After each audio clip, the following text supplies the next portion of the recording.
नमस्कार दोस्तों। आज फिर से हम जुड़ चुके हैं अपने हिंदी साहित्य चैनल में। और जैसा कि आप सभी जानते हो, हम आपके लिए एक नए अध्याय के साथ प्रस्तुत होते हैं। तो आज जो हम चर्चा करने वाले हैं वह रामविलास शर्मा के जीवन परिचय पर चर्चा करेंगे, जो कि एक प्रगतिवादी कवि हैं और प्रगतिवादी युग में इनका बहुत ही महत्वपूर्ण योगदान है। तो आज हम इनके संपूर्ण जीवन पर चर्चा करेंगे और इनकी रचनाओं के बारे में भी जानेंगे। रामविलास शर्मा हिंदी साहित्य के प्रगतिवादी कवि हैं, तो आज हम इनके बारे में जानेंगे। तो आइए अपने अध्याय को शुरू करते हैं। तो डॉक्टर रामविलास शर्मा, इनके जीवन परिचय पर चर्चा करेंगे। तो डॉक्टर रामविलास शर्मा का जन्म 10 अक्टूबर सन 1912 ईस्वी में उन्नाव जिले के उत्तर प्रदेश में हुआ था। अपने लखनऊ विश्वविद्यालय से अंग्रेजी में एमए किया और फिर पीएचडी की उपाधि 1938 में प्राप्त की। कुछ समय तक उन्होंने लखनऊ विश्वविद्यालय में अंग्रेजी विभाग में अध्यापक का कार्य भी किया। इसके बाद रामविलास शर्मा ने 1943 से 1974 तक बलवंत राजपूत कॉलेज में अंग्रेजी के अध्यापक के रूप में भी कार्य किया और फिर यह कुछ समय तक कन्हैयालाल मनिक मुंशी हिंदी विद्यापीठ आगरा में निदेशक पद पर भी रहे दोस्तों। तो यह सारी जानकारी आपको याद रखनी है और अपने नोट्स में भी इनको लिखना है दोस्तों। चलिए एक बार और अध्ययन कर लेते हैं इसका। तो रामविलास शर्मा का जो जन्म हुआ था वह 10 अक्टूबर 1912 ईस्वी में उन्नाव जिले के उत्तर प्रदेश में हुआ था। अपने लखनऊ विश्वविद्यालय से अंग्रेजी में एमए किया और फिर पीएचडी की उपाधि 1938 ईस्वी में प्राप्त की। उन्होंने लखनऊ विश्वविद्यालय में अंग्रेजी विभाग में अध्यापक का भी कार्य किया और इसके बाद रामविलास शर्मा ने 1943 से 1974 ईस्वी तक बलवंत राजपूत कॉलेज में अंग्रेजी के अध्यापक के रूप में भी कार्य किया दोस्तों। फिर यह कुछ समय कन्हैयालाल मनिक मुंशी हिंदी विद्यापीठ आगरा में निदेशक पद पर भी रहे दोस्तों।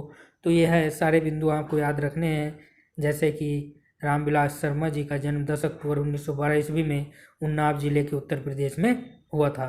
तो ऐसे ही कुछ कुछ बिंदु आपको याद रखने हैं। चलिए आगे चर्चा करते हैं। आचार्य रामचंद्र शुक्ल के बाद डॉक्टर रामविलास शर्मा ही एक ऐसे आलोचक के रूप में स्थापित होते हैं जो भाषा और समाज को एक साथ रखकर मूल्यांकन करते हैं। उनकी आलोचना में केवल साहित्य ही नहीं बल्कि वह समाज, अर्थ, राजनीति, इतिहास को एक साथ लेकर साहित्य का मूल्यांकन करते हैं। अन्य आलोचकों की तरह उन्हें किसी रचनाकार का मूल्यांकन केवल लेखकीय कौशल को जांचने के लिए नहीं किया, बल्कि उनकी मूल्यांकन की कसौटी यह होती है कि उस रचनाकार ने अपने समय के साथ कितना न्याय किया है। तो यह भी आपको याद रखना है कि आचार्य रामचंद्र शुक्ल के बाद डॉक्टर रामविलास शर्मा ही एक ऐसे आलोचक के रूप में स्थापित होते हैं या एक आलोचक के रूप में सामने आते हैं किनके बाद आचार्य रामचंद्र शुक्ल के बाद जो भाषा समाज को एक साथ रखकर मूल्यांकन करते हैं, यानी समाज को एक साथ, भाषा और समाज को एक साथ रखकर उसका मूल्यांकन करते हैं। और उनकी आलोचना में केवल साहित्य ही नहीं होता बल्कि वह समाज, अर्थ, राजनीति, इतिहास को एक साथ लेकर साहित्य का मूल्यांकन करते हैं। अन्य आलोचकों की तरह उन्होंने किसी रचनाकार का मूल्यांकन केवल लेखकीय कौशल को जांचने के लिए नहीं किया है, बल्कि उनकी मूल्यांकन की कसौटी यह होती है कि उस रचनाकार ने अपने समय के साथ कितना न्याय किया है दोस्तों। तो यह सारे बिंदु ध्यान में आते हैं, जानकारी प्राप्त होती है, तो सारी जानकारी ही हमको मिल जाती है वीडियो के माध्यम से। चलिए आगे चलते हैं। तो इतिहास की समस्याओं से जूझना मानो उनकी पहली प्रतिज्ञा हो, यानी इतिहास की जो समस्याएं हैं उनसे जूझना मानो उनकी पहली प्रतिज्ञा हो। वह भारतीय इतिहास को हर समस्या का निदान खोजने में जुटे रहे, यानी भारतवर्ष का जो इतिहास है उसकी समस्याओं का निदान खोजने में वह पूरा जीवन लगे रहे। उन्होंने जब यह कहा कि आर्य भारत के मूल निवासी हैं, तब उनका विरोध हुआ। यानी जब उन्होंने आर्यों के विषय में यह कहा कि आर्य जो हैं वह भारत के निवासी हैं, तो लोगों ने उनका काफ़ी विरोध किया। उन्होंने कहा कि आर्य पश्चिम एशिया या किसी दूसरे स्थान से भारत में नहीं आए, यानी आर्य जो हैं वो पश्चिम एशिया या किसी दूसरे स्थान से भारत में नहीं आए, बल्कि सच यह है कि वह भारत से पश्चिम एशिया की ओर गए। और वे इस विषय में लिखते हैं कि दूसरी सहस्त्राब्दी ईसा पूर्व बड़े बड़े जन्म अभियानों की सहस्त्राब्दी है। तो यह जो पंक्ति है आपको याद रखनी है, परीक्षाओं में पूछी जा सकती है कि यह पंक्ति किस युग की है या किस कवि की है, लेखक की है। तो यह रामविलास शर्मा की है क्या कि दूसरी सहस्त्राब्दी ईसा पूर्व बड़े बड़े जन्म अभियानों की सहस्त्राब्दी है दोस्तों। चलिए नीचे, पूरा जीवन हिंदी साहित्य और भारत की समस्याओं का मूल्यांकन करते हुए, पूरा जीवन हिंदी साहित्य और भारत की समस्याओं का समाधान करते हुए यह महान कवि 30 मई 2000 ईस्वी को स्वर्गवास यानी इस दुनिया से, इस संसार से अलविदा कह गया, यानी इनका स्वर्गवास हो गया 30 मई 2000 ईस्वी को। ठीक है, तो यह भी आपको याद रखना है। चलिए अब हम रामविलास शर्मा की काव्य कृतियाँ इनके ऊपर चर्चा करेंगे। कौन कौन सी इनकी रचनाएं हैं, किस किस विषय पर इन्होंने रचनाएं की हैं। तो रामविलास शर्मा ने अपने जीवन में लगभग 100 महत्वपूर्ण पुस्तकों का सृजन किया, जो कि इस प्रकार है। तो रामविलास शर्मा जी ने लगभग 100 पुस्तकों का सृजन किया। कौन कौन सी हैं पुस्तक? तो हिंदी जाति का साहित्य, फिर है भारतीय साहित्य के इतिहास की समस्याएं, फिर है भारतीय नवजागरण और यूरोप, अगली है गांधी अंबेडकर, फिर है लोहिया और भारतीय साहित्य साधना,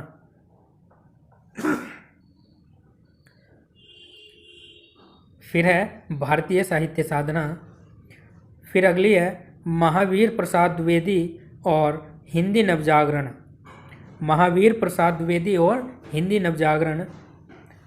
फिर है पश्चिमी एशिया और ऋग्वेद, भारत में अंग्रेजी राज और मार्क्सवाद,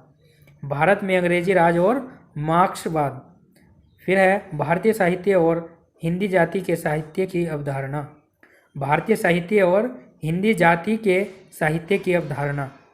फिर है भारतेंदु युग, भारत के प्राचीन भाषा परिवार और हिंदी जैसे कालजयी रचनाएं शामिल हैं। तो यह है सारे जो काव्य कृतियाँ हैं रामविलास शर्मा की, आपको याद रखनी है कौन कौन सी कि हिंदी जाति का साहित्य, भारतीय साहित्य के इतिहास की समस्याएं, भारतीय नवजागरण और यूरोप, गांधी, अंबेडकर, लोहिया और भारतीय साहित्य साधना, महावीर प्रसाद द्विवेदी और हिंदी नवजागरण, पश्चिम एशिया और ऋग्वेद, भारत में अंग्रेजी राज और मार्क्सवाद, भारतीय साहित्य और हिंदी जाति के साहित्य की अवधारणा। भारतीय साहित्य और हिंदी जाति के साहित्य की अवधारणा। फिर है भारत हिंदू युग, भारत के प्राचीन भाषा परिवार और हिंदी जैसे कालजयी रचनाएं शामिल हैं। तो यह सारी काव्य कृतियाँ आपको याद रखनी है। चलिए अगले बिंदु का अध्ययन करते हैं। तो इसमें हम रामविलास शर्मा के आलोचक ग्रंथ के बारे में चर्चा करेंगे। तो पहला जो इनका ग्रंथ है वह है निराला।